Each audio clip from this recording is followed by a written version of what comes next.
دما دم مسقل اندر، سب کچھ پیٹ کے اندر، کچھ بھی پھر کسی کے ہاتھ میں نہیں ہے.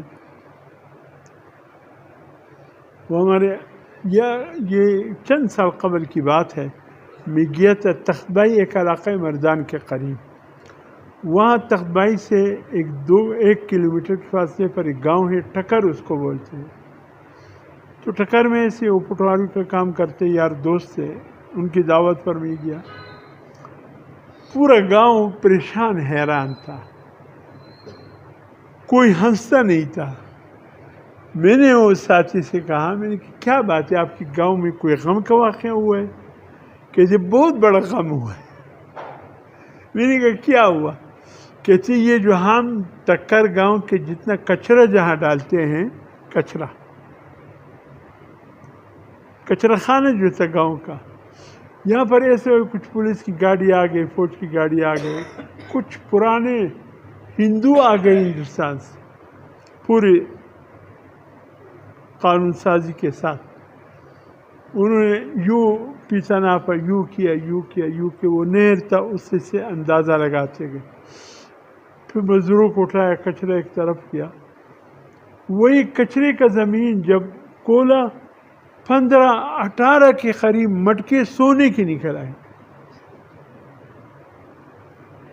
یہ ان دو کا تھا. پاکستان بننے کے بعد وہاں دفنا کر، اس علاقے میں بڑے ہندو تھے، دفنا کر چلے گئے. اب پورا گاؤں حیران ہے، اللہ جس کو ہم نے کچرا دان سمجھ لیا تھا وہ خزانے کا ڈھیر تھا، یہ ہمیں کیوں معلوم نہیں ہوا؟ تو پرانے وقت میں بیکنگ کا نظام یہ تھا، مٹکے میں ڈال کر، صندوق میں ڈال کر، کسی اس چیزوں میں ڈال کر.